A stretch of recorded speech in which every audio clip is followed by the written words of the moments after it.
자, 이재명 대표의 단식 14일 차 이제 모습에 좀 변화도 있었고 해서요. 짚어드렸고, 그렇다면 이재명 대표가 어제 단식 13일 차였는데 수원지검에 나가서 쌍방울 대북 송금건으로 조사를 받았죠. 먼저 조사를 받고 나온 이재명 대표를 민주당 의원들이 맞이했습니다. 이런 모습이었습니다. 잠깐 보시죠. 대표님까지 수고했습니다. 힘내시죠. 이 양반들 왜 불러서 조사하는지 정말 모르겠어요. 너무 고생하셨어요. 근거라도 돼야지. 세상에 김성태가 이런 거 들어봤냐? 안 들어봤죠? 이렇게 물어봐. 그런 사실 없지요? 이렇게 물어봐. 대표님 오늘은 병원에 한번 가셔서 일단 의사가 진료를 한번 제가 받으시면 좋겠습니다. 병원으로 모시고 가려고 왔습니다. 1시간 기다렸습니다. 진단을 좀... 심전도 검사도 하고 있고.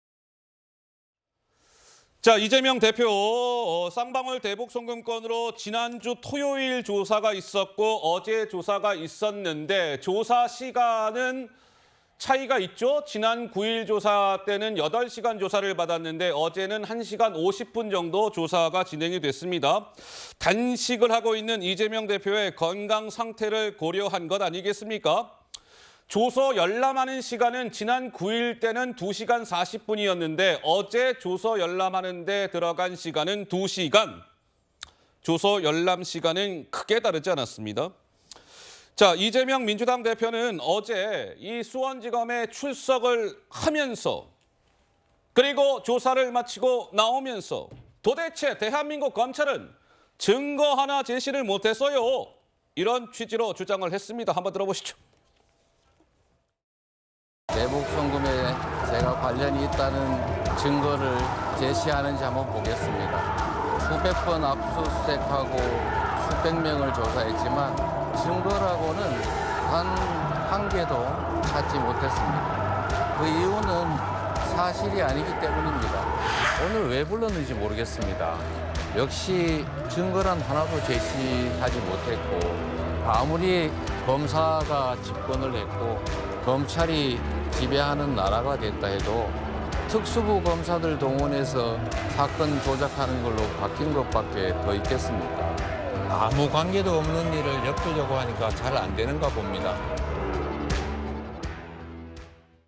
네, 이재명 대표는 증거 하나도 제시를 못했고 형식적인 질문만 던졌습니다. 저 이재명 대표를 도대체 왜 부른 겁니까? 검찰은 다른 얘기입니다. 수사 과정에서 적법하게 확보한 인적, 물적 증거를 충분히 피의자인 이재명 대표에게 제시했습니다. 180도 달라요. 우리 구자령 변호사는 법조인으로서 좀 어떻게 보시는지요?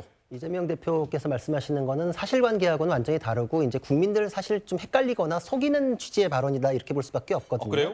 왜냐하면은 이재명 대표하고 입회했던 박균택 변호사가 별도로 또 인터뷰를 했는데 거기서 증거로 제시한 거에 대해서 이런 식으로 해석해야 되고 이런 식으로 반박했습니다라고 멘트를 여러 개 했어요. 어허. 자기 자체가 증거에 대해서 반박하는 의견을 냈는데 증거를 제시를 못했다라는 건 사실관계 자체가 다른 거잖아요. 그러니까 그거는 말이 안 되고 언론 보도를 통해서 나온 것도 이렇게 사업이 추진할 때 이화영, 김성태 간에 이런 게 있었습니다. 그리고 영상도 나오고 동영상, 사진도 나왔어요. 그리고 그것에 대해서 이재명 대표가 모를 수가 없는 구조입니다라는 것에 대해서 공문이 나왔어요. 근데 지난 조사에서 열람을 하다가 중단하고 나와버렸잖아요. 네. 답변을 못하게 했을 정도의 증거가 나왔으니까 이거 어떡하지 하다가 그냥 서명 안 하고 나오신 거거든요.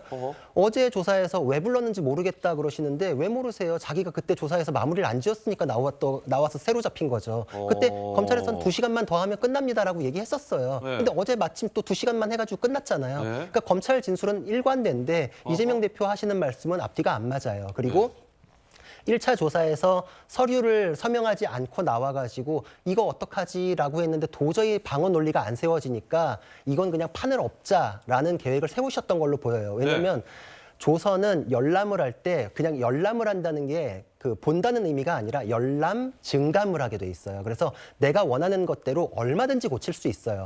삭선을 긋고 내가 자필로 막 기재할 수도 있고 아, 그래요? 검사한테 내가 원하는 대로 새로 쳐주세요 그럴 수도 있고 예. 내가 할 말 많으니까 A4지 주세요. 내가 여기에 지금 자필로 더 적을 테니까 조서에 첨부해 주세요. 그럼 그게 조서의 일부가 돼요. 첨부가 되고. 그렇죠. 그러니까 내 취지대로 안 돼 있으니까 서명을 거부했습니다라는 건 말이 안 돼요. 그거는 그냥 국민 속이는 건데 법 절차 자체가 네. 그거를 반영하여야 한다라고 되어 있어요. 근데 박균택 변호사가 얘기했잖아요. 우린 이 취지로 얘기했는데 이 취지로 돼 있습니다. 그래서 서명 거부했습니다. 이게 네. 말이 안 되는 게 이 취지로 얘기했습니다라는 거 적으시면 돼요.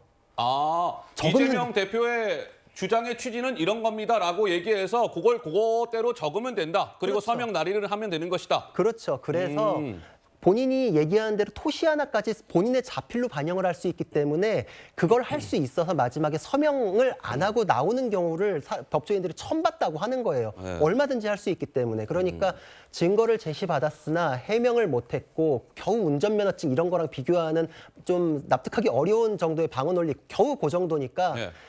저번 수사는 사실상 그냥 뭐 화투판으로 비교하면 상대방 패를 보고 도저히 이길 수 없으니까 하다 안 돼 그러고 그냥 판 뒤집어 버리고 엎은 이건 거예요? 조서 어허. 무효 이렇게 한 겁니다. 예, 우리 설주환 변호사님은 좀 다른 생각이시지 않을까 싶은데요. 한 말씀 들어볼까요? 네. 일단은 그 지금의 검찰 수사가 그렇게 뭐 조서를 받는 것이 의미가 있지는 않습니다. 실제 재판 과정에서 부동의를 하게 되면 이재명 당대표 나중에 기소 후에 재판 과정에서 부동의를 하게 되면 저건 증거 능력이 없게 되기 때문에 쓸 수가 없어요. 그래서 뭐 서명 날의를 하든 안 하든 뭐 실제 그런 큰 의미는 없었다고 저는 보고요. 아까 뭐 구 변호사님께서 얘기해 주신 대로 뭐 피의자로서도 내가 뭘 가지고 지금 뭐 검찰에서 기소를 하려고 하는 것인지에 대한 확인을 해야 되지 않겠습니까? 그러니까 조사 과정에서 검찰이 지금 이러한 부분을 가지고 지금 얘기를 하고 있구나라고 지금 하고 있는 것이고요. 예.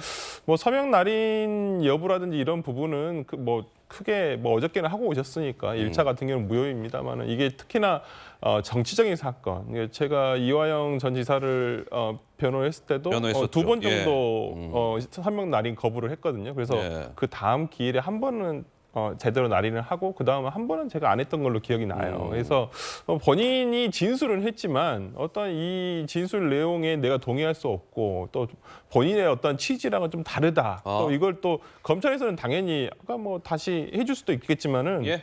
그러지 그때 피의자가 원하지 않은 경우가 있거든요. 그래서 저는 그런 의미였다고 보고요. 어저께 뭐 조사가 뭐 이루어졌다라는 부분 일단은 형식적으로 마무리가 됐으니까 이제 검찰에서 뭐 좀 그 다음 절차를 결정하면 되지 않을까 싶습니다. 근데 방금 말씀에 네. 대해서 중요한 부분 하나 짚어야 되는 게 본안에서 증거 부동의를 했을 때 증거 능력이 없으니까 지금 서명 안 한 거에 대해서 큰 의미 없다라고 방금 말씀하셨잖아요. 네. 굉장히 큰 의미가 있어요. 지금 본안에 가서 부동의했을 때 그 증거를 못 쓰게 되는 건 맞는데 네. 영장 단계에서는 그런 거 없이 영장 판사는 이 조서를 그대로 봐요. 그러니까 영장 발부에 있어서는 이 조서가 어떤 식으로 작성돼서 들어가는지가 완전히 폭발력이 있는 부분이었기 때문에 이대로 작성되면 안 되겠다 싶으니까 아예 그럼 이걸 영장 판사도 못 보게 할 방법은 뭘까? 조서를 무효화하자, 서명하지 말자 이렇게 된 것입니다.